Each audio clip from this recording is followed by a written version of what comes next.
Welcome to Hug Jacket Asylum. Strap in and make yourself comfortable. You're in for a long stay. Good evening, loonies, and welcome to the Hug Jacket Gamers podcast.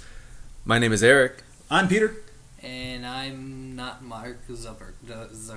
Mark Zuckerberg, not Mark Zuckerberg. I'm Tor. What are you doing here? Oh, Tor. Hey, what's up, buddy? You guys are lame. What'd you do with Michael Cera? God, you could have rehearsed something better than this. Jesus Christ. I killed him. Sarah's dead, so. So tonight we're talking about E3. We're going to talk about things that we're excited about coming out of E3 2015 and things that we didn't really like. And Things I think we we're just really going to kind like. of give our own Yeah. grade on everything. I think E3 was most of so my yesterday. Or Most was, of my stuff is things I didn't like. Or Most like of your earlier stuff this is week. stuff you liked. yeah. Well, hey, let's get started. Eric. Okay, so I'm excited for Dark Souls 3. What? It was leaked a week before E3, and there were screenshots and gameplay details, and it looked pretty super cool. But they also mentioned that they might be changing a bunch of game mechanics. I haven't followed up to see if that was confirmed or not, or like watched any of the hands-on gameplay demos at E3. But either way, I'm excited. It's a franchise that I love, and it's one of the things that I'm looking forward to. Peter. Last week when we recorded the potentially lost episode, we have yet to salvage it, but Tor mentioned, we were just browsing through photos and he made a joke. He's like, reusing assets? For shame. A lot of the leaked screenshots actually did. I mean, I haven't played Dark Souls, shame on me, but a lot of them did look very similar to Bloodborne. And Tor pointed that out happily to me, but it's, probably just what they constructed for, temporarily. Tor. Fucking disappointed that it's on Demon Souls 2. Why not? I don't know what the difference is between all these games. Dark Souls, Demon Souls, and Bloodborne may as well be the same game to me, but they're all separate universes, right? Demon Souls is a PS4 exclusive. Okay. This is pretty much the difference, right? I don't know. Yeah. There's like a couple of mechanical differences, but it's like mechanical differences because they didn't have it in the game.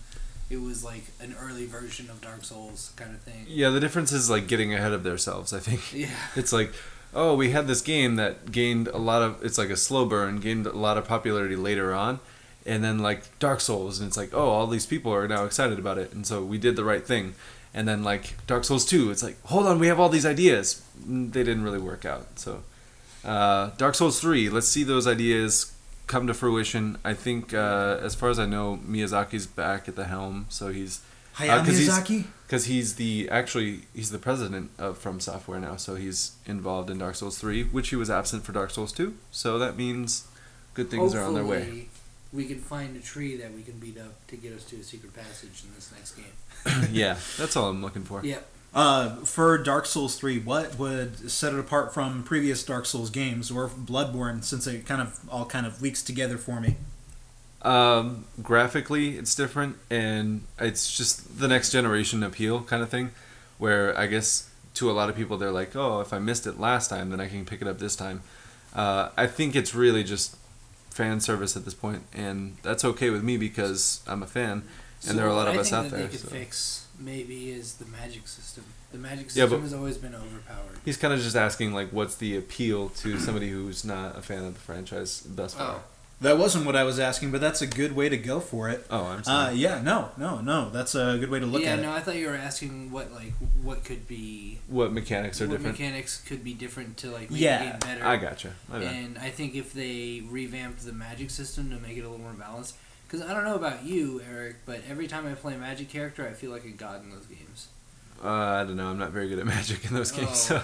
I mean, like, literally, it's just like point and kill. In Dark Souls 2, I could see that. Yeah, definitely. In Dark Souls 1, I never Dark even Souls fucked around 1 with it. Also, is point and kill. Oh man, it's so bad. All right, Peter, what is your first game that you're excited about from E3? Dishonored 2, Bethesda game. It's made by Arcane Studios, I believe, is what they're called. I feel so bad that I'm not so much on point on this one, but well, my opinion has always been Dishonored 1 was at first overly hyped, overly praised because it had a terrible story. But what it did well was it introduced you to so many different gameplay mechanics, and all of them were different and useful in their own way. It's not like a game where you get thrown all these different ways to... There are only so many ways to kill somebody in a video game, right?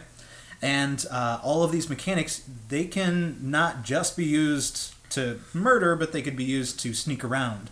And the fact that they had it balanced so perfectly in their main game, especially for, I believe it's the first game that Arcane Studios made, for it to be balanced so perfectly was really, really super interesting. Although I did say that the storyline kind of sucked. It did do a good job of establishing a completely different world, and then they came out with the DLCs, which is kind of a split off the main story. It's another perspective on the main story, and it follows a much more interesting character than Corvo Attano. His name is Dowd. He's an assassin that fights Corvo midway through the game, and he added a voice to the story that was very appealing, very thoughtful, and very... Well, not just rugged, but the word I'm looking for is... he kind of spoke for the audience in some cases. He was very skeptical about what was going on, and he had dark history as well as an uncertain future. And with the DLCs, that propelled the game to greatness. So now, they come out with Dishonored 2, which is something that I was hoping that they would announce. It's set in a different world, or it's set on the same world, but in a different area altogether. I believe it's on a different... in a different city, in a different part of the world, Karnaca. And, it's much more temperate and tropical. There are trees and natural life, whereas in the first game it was all dark and dim and it was very urban.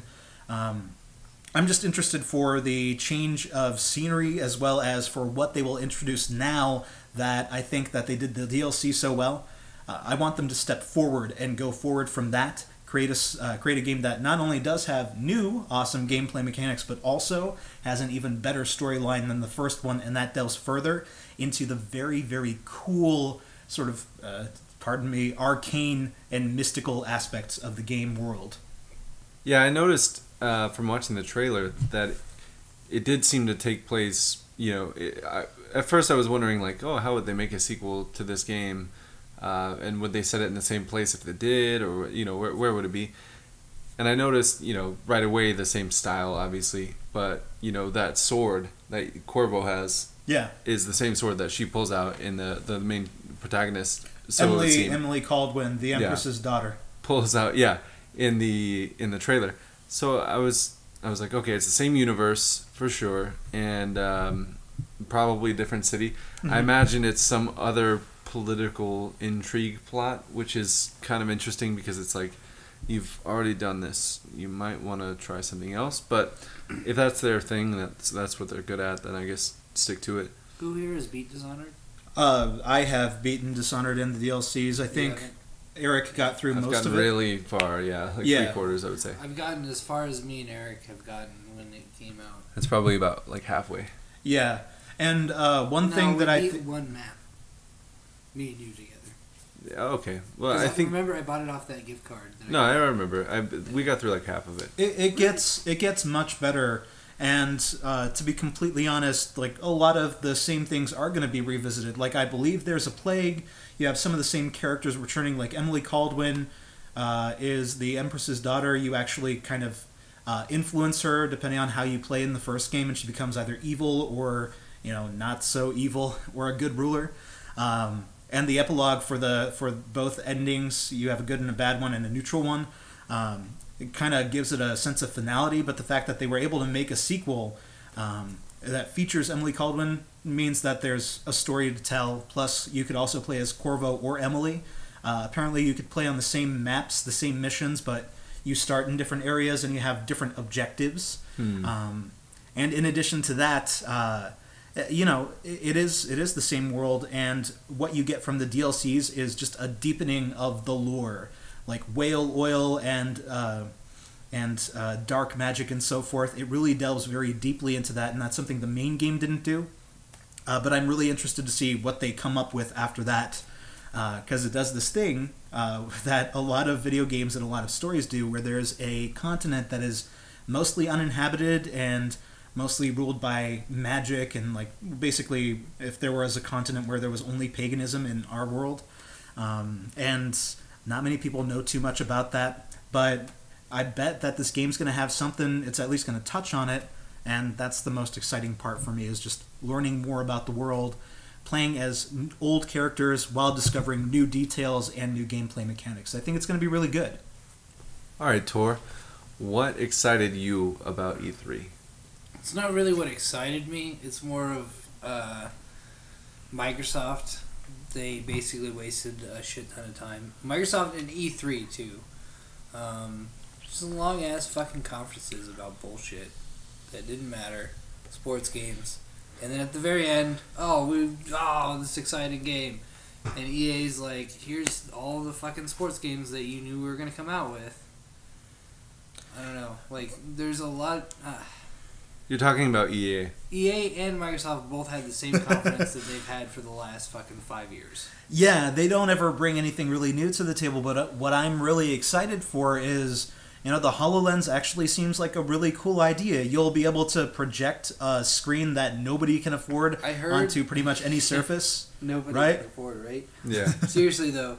Like, the HoloLens thing, it's like, that's cool, but how do I know? Like, unless you just start giving it, like, test trials at Microsoft stores, which they're not doing. And the thing is, the demo that they showed there, like, showcased some Minecraft stuff. And it's like, other than that, it has no tangible connection to the Xbox. And that was what the whole press conference should have been about, was the Xbox One and what are we bringing to the Xbox One. And I didn't really or what are we bringing catch to the PC connection. Gaming? Like, maybe No. like, It should have been Xbox we One. fixed our fucking operating system, but Sell instead the we system. skipped a number and made a free update to Windows that's going to suck ass. All right, we can talk about that later. Well, actually, I do want to mention it because it's not that I like playing devil's advocate, but I like to be balanced. And, when I talk about Dishonored, I can tell you what sucked about the first game and what I'm expecting to be awesome about the sequel. Same thing with Microsoft. You guys are talking about how much it sucked and how much EA sucked, but the fact of the matter is they are the go-to people for mainstream gaming. The news outlets who don't know what they're talking about, like USA Today, let's just drop that name, or Time, like, they will always cite Microsoft and EA as being some of the biggest companies because they simply are, and they are the most popular because they're the most accessible. But I do like the idea of the HoloLens. If it does turn out to work, then that'll be awesome. I'll maybe buy one if it becomes a good technology to have around the house. And then there were a couple of Microsoft exclusives as well, such as Gears of War coming back and Halo coming back. Like, that's kind of just a nice thing to think about. Okay, well, like, just one thing that I, like, noticed from, like... So, you can go to an Apple store and try out the newest Apple product, right? Like, the Apple Watch and stuff like that, right? They need to make it so that you can go out and try this HoloLens if they're going to sell it. You need to be able to go to the Microsoft store, which is not a big thing already. Like, they've been trying to push the Microsoft store. It's not working. And so, for people to go there and try the HoloLens and then buy it, and then, like Eric was saying, it's not really applicable to the Xbox in any way. Like, how are you going to use that in, like, Call of Duty or, like, any other game? Well, my thought on it is, you said the Microsoft stores aren't popular. Apple Store is so fucking popular. It is always busy. Mm-hmm. You always have to wait to get service or to even walk in sometimes. You can usually just check things out, though. You could look around, I guess, but that's not why people typically go there, right? And since the Microsoft Store is not popular, it's not a popular thing. It's going to cost way too much money for them to set up displays and showcase this new technology. What they are probably hoping for is that just word of mouth, and E3, that's their advertisement. They might not bring it to the stores just because of the cost and the fact that Microsoft stores aren't that popular.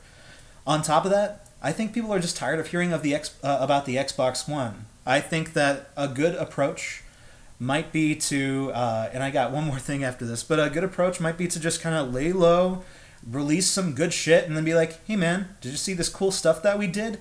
I would so much more prefer that than see more ads for Xbox One, because it's just not a good system. Not yet. They're adding on to it, but it'll be better eventually. And on Microsoft or Windows 10, I don't know. It might not be that bad. We have yet to see.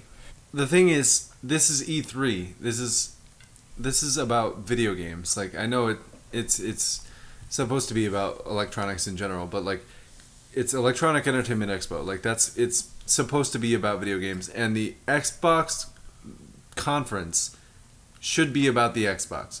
And if you're not going to show me something that's applicable to the Xbox, then I don't fucking care. And if it's, you know, like, everybody and their mother is sick of seeing, you know, Just Dance or whatever that they show every year. And it's like, that game still sells, and that's why they still show it, is because they have nothing of substance. Microsoft and EA both have the same conference every year. They have nothing of substance to show except for like, hey, there's another Halo game coming out and another Gears game coming out. Like, they did that last year. Give me a break. Like, show me an exciting. This is the same. I can almost vouch for everyone when I say this. Show me an exciting new IP for an Xbox that I can only get on Xbox, or don't show me anything at all.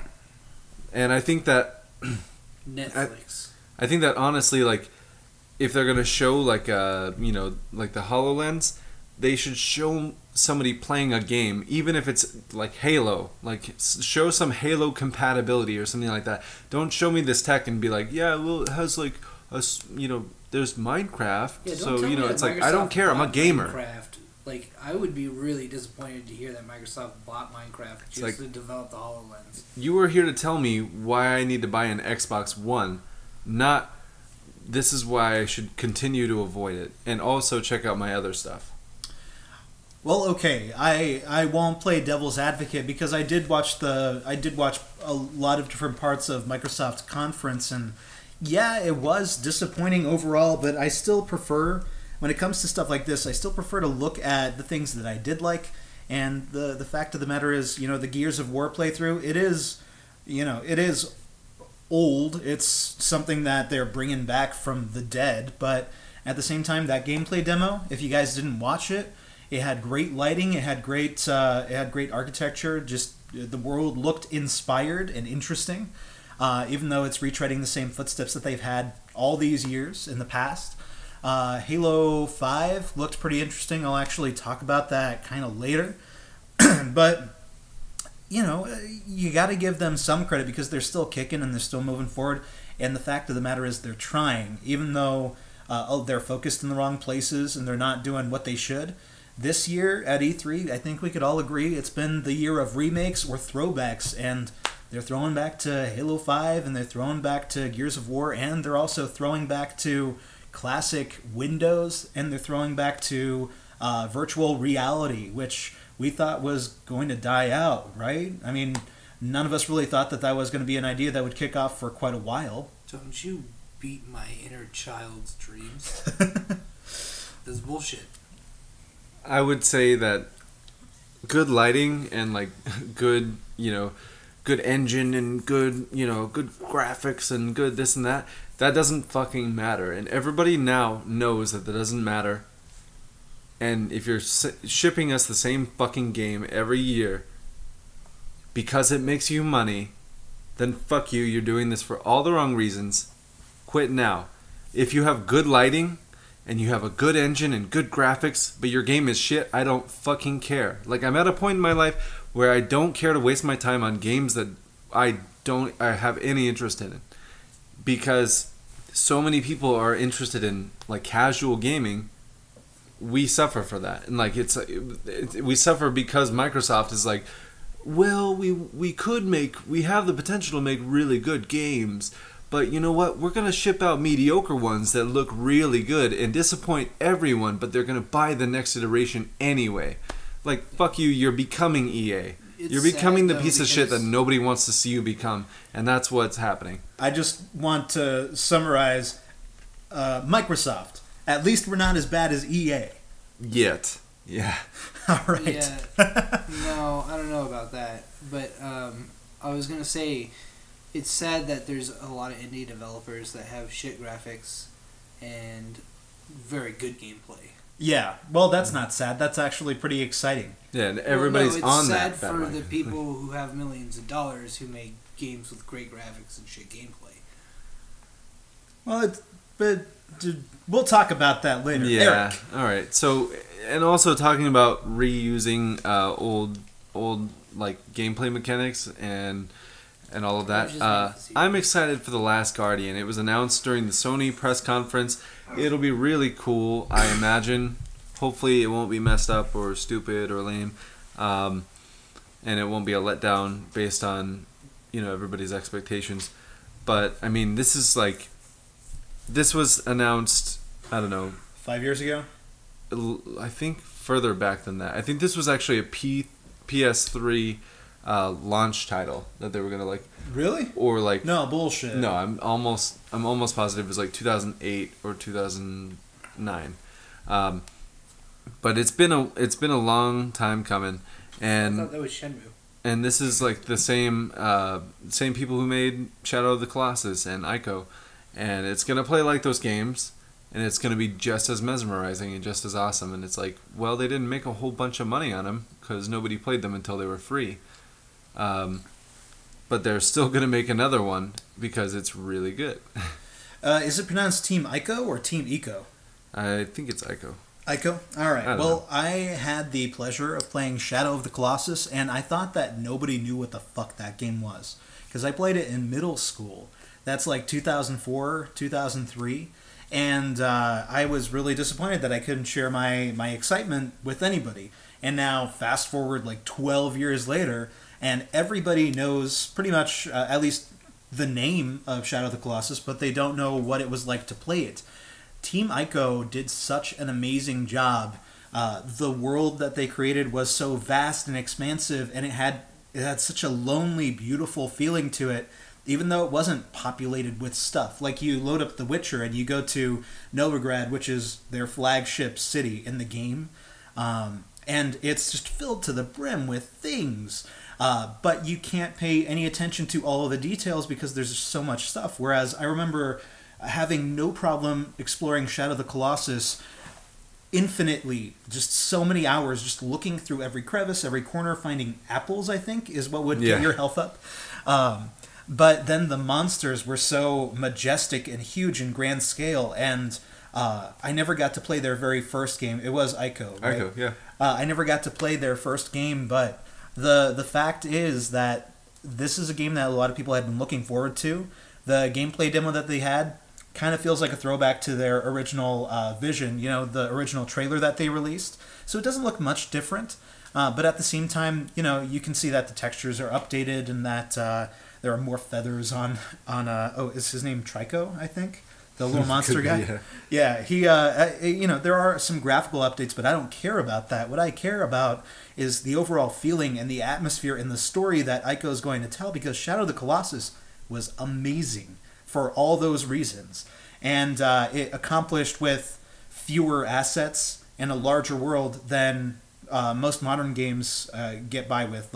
Modern games feel like they have to overload you with shit to be good. And then Team Ico, they know that you just have to set the right tone and you have to create the right environment, and it can be empty, but it still gets the point across. So I'm excited about just the overall feel of the game, if anything. It's definitely something I'm going to buy. Yeah, I would say that just very briefly that that Ico was, when I beat that was the closest thing I'd felt to beating a Zelda game since I beat Ocarina of Time. And that's just talking raw feeling of just, it was the same thing. It was the game wasn't the same, obviously, but just the feeling at the end of the game was the same that I had beating Ocarina of Time. And I was oh, it's this feeling again. Oh yeah. All right, good. I feel like Caboose from Red vs. Blue. I don't know anything about this game. Well, I'm gonna go play in the corner. There's really not much to go on. All you see is a kid in this fantastical, broken down, gigantic temple that appears to be in the clouds on cliff edges, and he has a pet griffin thing that's just a baby, but it's still gigantic, and they work together to solve puzzles. It looks, it it's very simple and it's puzzle based, but it still looks like it'll have a very good story. Like there's a lot of promise behind it, especially playing previous games, like my experience with Shadow of the Colossus, and your experience with Ico. It's just, I don't know. I think it's got the makings of greatness. Oh, definitely. What I'm going to talk about next, I just want to bring up the Final Fantasy VII Remake, and I want you guys to go first, because what were your reactions to the Final Fantasy VII Remake, guys? I pooped. I think that was my reaction. Yeah, we were both like, holy sh...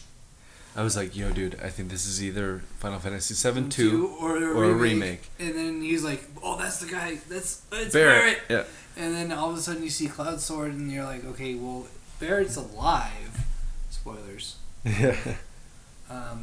And they're in fucking Midgar with Cloud. Like, obviously it's a remake. Like, then the thing says remake.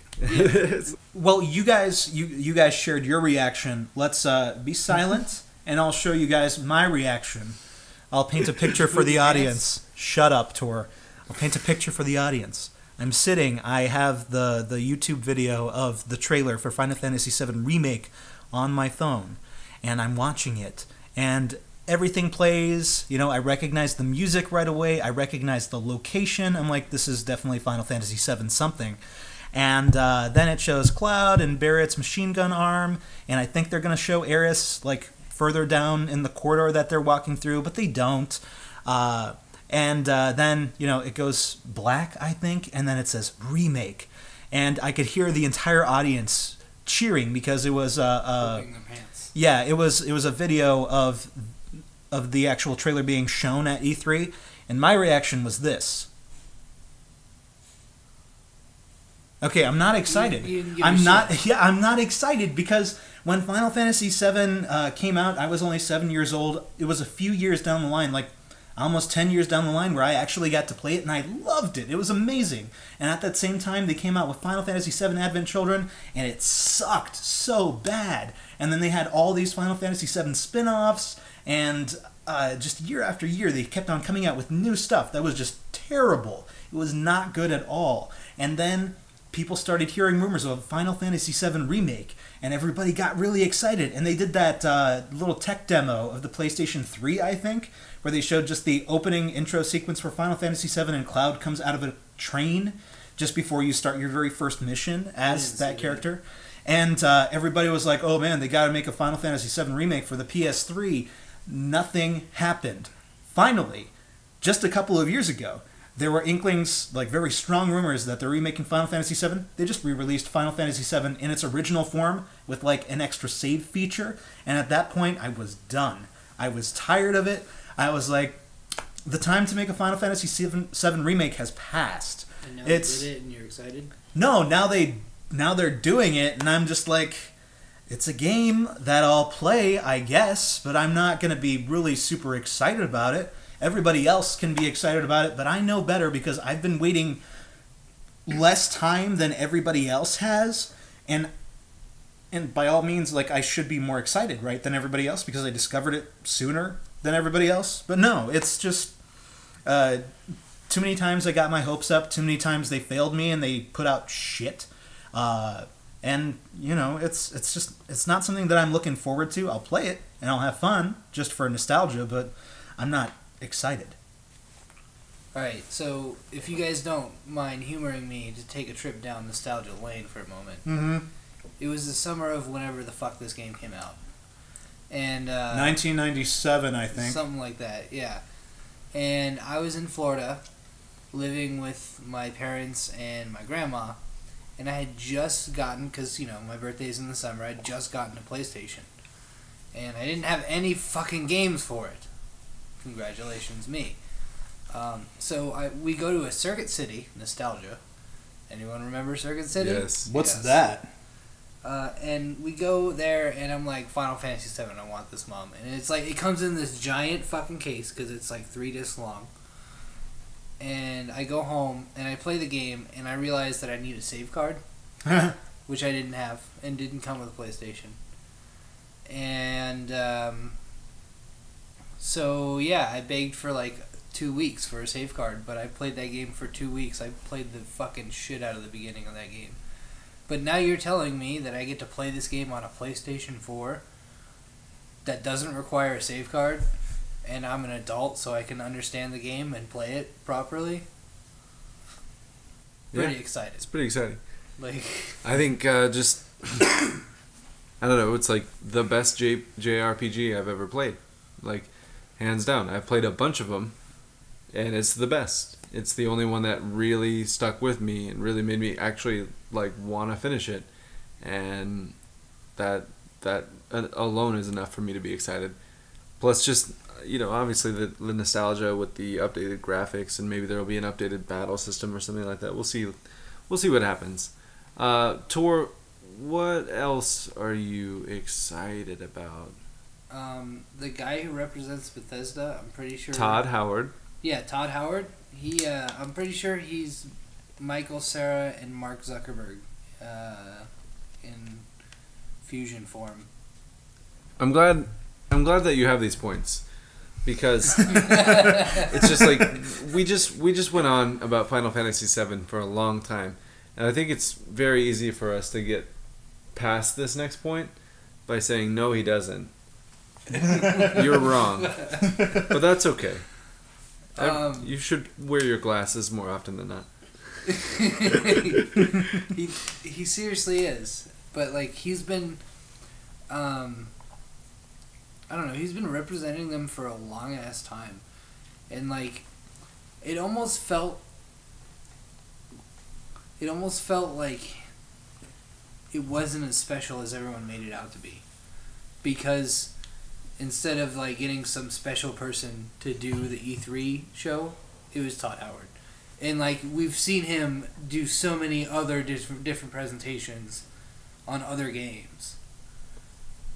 Yeah, I feel like he's almost only he's a around. great representative. Like, yeah, well, he's also like the president or the head somehow. Yeah, but like everyone's like, oh yeah, Bethesda's doing this whole like E3 thing. It's their first time ever. It's gonna be huge, and it's like Bethesda does conferences all the fucking time. It's just their first time doing E3. No, they do. It's their first ever conference that they held. They are always a part of another conference. Yeah.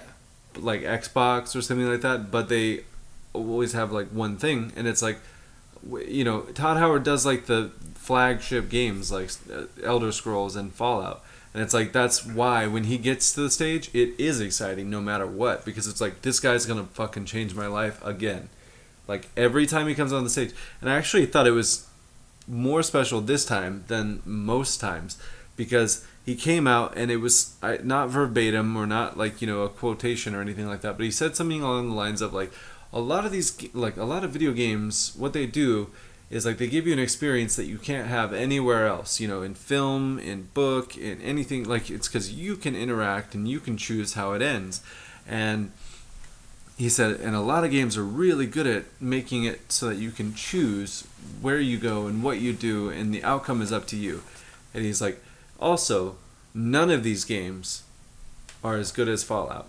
Yeah. And it's just like, yeah, but he has a point. Like, I guess that is the best game I've ever played, basically. We can't skip most of this point because we're going to come back to Bethesda in a little bit. I don't think we're going to have time to, actually. Oh, we're going to have time to, because we're going to go through the next stuff real quick. Yep. Okay.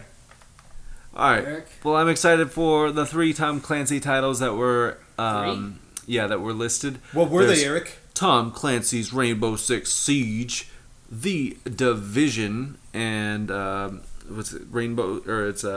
Ghost Recon something. Ghost Recon. But it looked kind of cool. It was like Ghost Recon Call of Duty knockoff. Just so our loonies really know, good, I am pointing a gun at Eric's head, and I will continue to point the gun at all of our heads so that we go through this much faster. Don't touch the gun, Eric. I'm gonna touch the gun. Stop it. All right. So anyways, God damn it. I don't know who let a gun in an insane asylum, but I'm excited for The Division. The Division's the one that's kind of like MMO-ish, right? It looks a lot like Destiny, which makes me a little less excited. I was excited for The Division until Destiny came out. Okay, Peter, what are you excited about? Well, the next thing I'm excited about, and it's actually the last thing on my little list, my humble list, is Halo 5. Microsoft sucks. Yeah, we talked about that, Tor. And what I'm going to say is, there are so many Halo games and so many spin-offs and so forth. The only good Halo game, at least the only two good Halo games, in my opinion, are Halo 4. They actually brought story to the game and tone and emotional depth that was completely absent before, except in another little game that was called Halo ODST. And that had great voice acting, great characters. It had this sense of dread. You actually played a soldier, an orbital drop shock trooper, I believe they're called, who was new to a team, and your team gets kind of split up as they drop down to Earth, and you have to find them one by one and piece together sort of a film noir style mystery.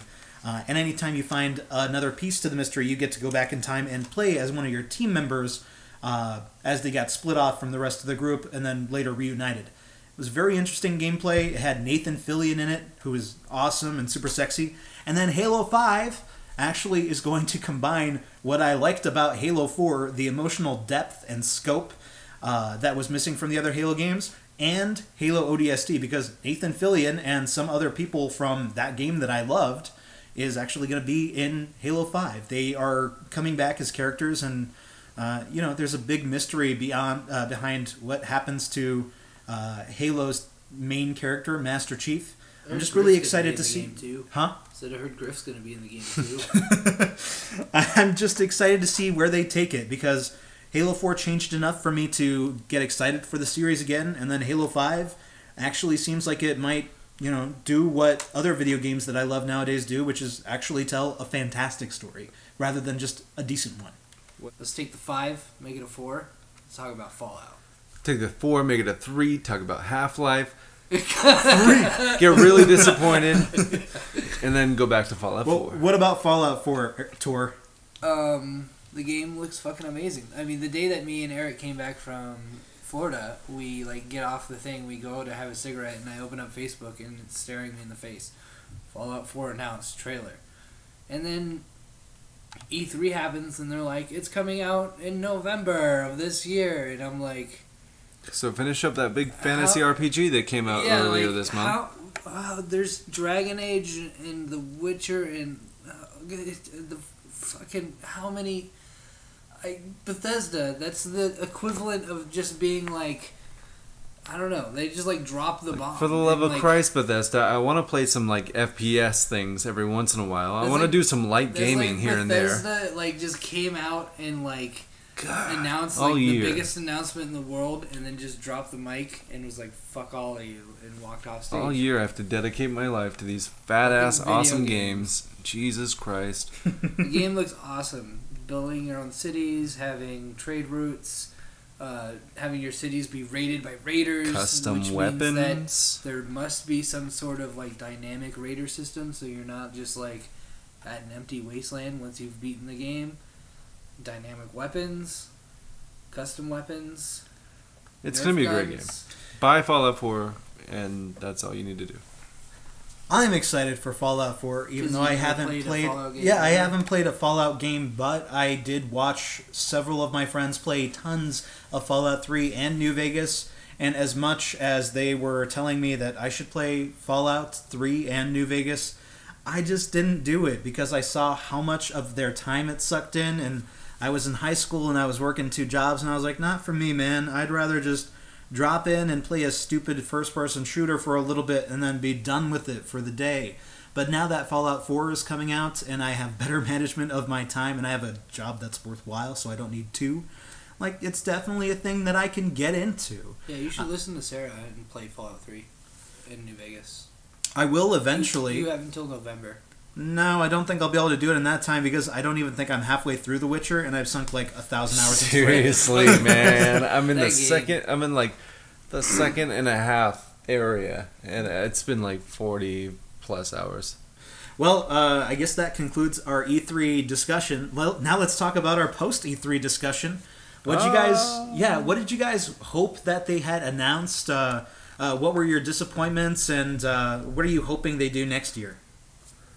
Okay, so I just basically didn't really like EA's press conference because it was the same as it was a year or 2 years prior, where they had like a Plants vs Zombies game, then like 15 sports games, and then Battlefront, which like 2 years ago was like Battlefield 4 or something like that, and it was the same conference, like carbon copy, and then Microsoft was basically like, here are Haymaker games, like here's Halo. And here's Gears of War. Like, we have nothing else to show you. Here's some tech for our computers. Buy a computer, because the Xbox is not worth it. Oh, and by the way, we'll be back 2 days later to talk to you about buying more computers. And then there was Nintendo, who was like, here's a new Star Fox game that looks moderately interesting. And then there was Xenoblade Chronicles, which is like the only good-looking thing coming to the Wii U. And then there was an embarrassment of a rehash of every popular franchise that they control. And then during the PC gaming show, the head of Xbox came out and basically jerked off himself to Windows 10, and then brought out a bunch of developers who are developing games for Windows 10. Actually, 3 developers. 2 of the games that he was talking about, or that they talked about, were rehashes of old franchises. Like, there's a Gears of War remake coming, Gears of War 1 remake coming to Windows 10 only, so you should upgrade because it's free, you know. And then like Fable Legends, take the, you know, groundbreaking Fable gameplay, erase all of that, make it a MOBA, and then, you know, slap the Fable name on it, and then put it on Windows 10. Buy Windows, or like upgrade to Windows 10 for free, guys. Like, do it. It's like, okay, the 400,000 other games that are Windows 8 or 7, I'm not gonna switch for these stupid looking games. Eric, I think you basically hit the nail on the head of the point that I was gonna make. Who in the fuck organized these fucking conferences? Because like, the Microsoft obviously had no idea what the fuck they were doing. Like, during their conference, they jerked off themselves to Windows 10, and then during the PC gaming conference, they brought out Xbox people to jerk off about Windows 10. Yeah. Like, who decided that that was okay? Like, who organized this shit? You know, like, I don't know. The Microsoft thing was horrible. EA, like, you know, they did that. They did their normal thing, and then Square Enix basically did the same thing that Microsoft did. They did like irrelevant shit during their fucking regular presentation, and then irrelevant shit during the AMD presentation. See, but Bethesda, Sony, Ubisoft, and like some of Square Enix, like they all did so well. Like, that was like, Bethesda and Sony were like groundbreaking. Ubisoft had some really cool titles, and then Square Enix, like, granted, like, I didn't care much for some of the titles that they had. But I know they are a lot of like things that a lot of people like. So what my takeaway is from all this, I don't actually watch all the E3 conferences, and I never really have, but what I do look at is what people's reactions are and how people feel overall. And my takeaway, I'll tell you guys about that first, but my takeaway is that this is the best E3 that there's been in a while. I see more people that are very happy and excited for video games than I have in recent years, and you know, most of the time my reactions are pretty neutral to E3 in general. I do get excited for games, but this one had a lot of nostalgia, a lot of throwback, some remakes, as well as retreading old ground that we know is good. We know it's going to be successful with some new stuff mixed in, so I'm just really excited for that, and I'm happy that so many people were happy as a result of it. There are a couple of games that, you know, I wish had been announced, or things that I wish I could have seen, like maybe a Portal 3. I know that, you know, Valve doesn't know how to count to 3, but a Portal 3 would have been nice. Another game besides Uncharted, other than from Naughty Dog, like some sort of successor to The Last of Us. Not necessarily a sequel, but something else in that beautiful world that they created. And what I noticed from you guys was there was nary a mention of Nintendo, which apparently also sucked. Yeah, fuck them. And also nary a mention of Ubisoft's flagship game, which is what? Assassin's Creed. Assassin's Creed, yeah. Yeah. You guys didn't. Nobody You guys cares weren't about those excited games. about that at all, and frankly, I'm not either. Assassin's Creed is just a rehash over and over and over. Well, and it's over an again. Assassin's Creed plus Bloodborne this time around. Yeah. By the way, we didn't mention that there's also a Fallout game that's out now that just came out. Called the Fallout day. Shelter. Yeah. Free for mobile download. This is pretty exciting. Yeah. But I wanted to say, games that could have been announced. And this sucks because recently Sony Online Entertainment was sold off, which means that usually they'd be included in the Sony press conference, right? Well, they're not because it's Daybreak Games now. So now they're kind of an independent game company. And I would have liked them because Sony Online Entertainment talked about they were going to make a game to appease the Star Wars Galaxies fans. I would like to see that game come out. Obviously, SOE can't do it anymore, but I would like to see Daybreak Games make it to like an E3 or something. Yeah, there's And always announce next that. con. Yeah, definitely. I hear they do this every year. Yeah. Well, and then there's Penny Arcade and or that is PAX. I'm PAX. sorry. What am I the Tokyo Game Show TGS? So, I would say that E3 this year is definitely the best it's been in years, and I would say that the majority of the conferences were actually very exciting. Not just in because games are exciting, but like because they had some actual content to show. And even like the PlayStation, like their Project Morpheus, like the VR headset stuff, like some of that stuff looked really cool. And I think if anybody's gonna do it right between Facebook or Microsoft or Sony, it's probably gonna be Sony, the one that is, a company that knows everything about commercial products. As far as virtual reality? Yeah. Yeah. Because that's their game is just everything. Like, Sony this, Sony that, Sony microwave, Sony radio, Sony TV, Sony, Sony computer that has Microsoft on it. Suck it, Microsoft. Like, yeah, except they sold that too. yeah, I know, but that's kind of their game is They make everything. Yeah. Sony Walkman for $1,000. Yeah. What? I will point out that many years ago, Sony did come out with a product that bombed. It was a TV that was so created so that if somebody was sitting on the left side of the screen and somebody was sitting on the right side of the screen, like it was interlaced so that they would see two completely different full screen images, and they could play multiplayer on the same TV, but full screen. Nobody bought that shit, but I thought it was awesome. But yeah, a lot of credit goes to Sony for kind of knowing what's up, and even though they do make some mistakes along the lines, they've been the strongest contenders for my heart, at least over the past 5 years. I thought you were going to talk about Betamax, which was also Sony. But apparently that failed commercially, but it didn't fail It was a slow industrially. burn kind of Apparently, thing. like on the industrial side of things, Betamax was like the standard quality for stuff for a while. Yeah. All right, so if we have to give it a grade, if we have to give E3 a grade, Peter, what would your grade for E3 2015 be? I would say A+. I mean, I didn't see all of it, obviously, but I do see other people's reactions. I see how you guys felt about it, and even though there were conferences that weren't good or they were subpar, they were the conferences that we expected to be bad. The conferences that we expected to be good or wanted to be good were fantastic. So, A+. Nice. Tor, how about you? I'm going to give it a B-, and the reason being is because the AMD show was a little weird. I mean, like, Sean Plott did a really good job, but, like, that was weird. Microsoft was kind of lame. EA was kind of lame. The only thing I really cared about was, like, Sony and Bethesda, so... Also, no Star Wars Galaxies. Yeah, and no Star Wars Galaxies remake, so, like, B-. All right, I would probably give it an A-. Just like You're generous. just like Peter mentioned, it was A- or like B, maybe a B.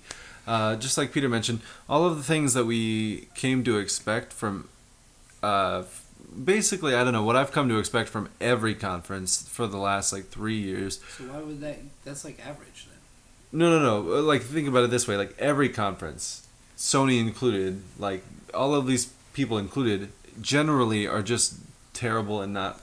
For the last 3 or 4 years, have been not very interesting. But this year we had those ones mixed in with like some extremely exciting ones and some brand new ones. That's why I say B-. And 'Cause so it's all of above them. average. Yeah, no, we are all entitled to different grades, Tor. It's perfectly fine. Just because I don't say B- doesn't mean I'm wrong or you're right. It just means we have different opinions on the subject. There's a thing called perspective. Yep. Like that Sony TV I mentioned. So I actually, in regards to that, I will stick to A- because I enjoyed it pretty much throughout.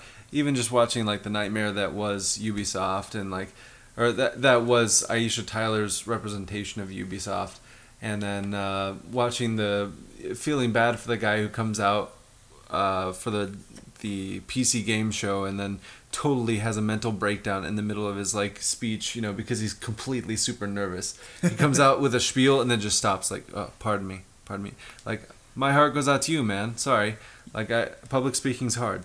I didn't catch that part. Did Day 9 at least well, okay, because that whole segment is the PC game show was supposed to be like an interviewer kind of thing, and the guy came out as if he was giving a press conference debriefing of his game, and started, talking about we've been working on this game for and then he stopped and he got super nervous and forgot his lines, and then then he picked it up from there hesitantly and very it was very rough, but he got through it, and kudos to that guy.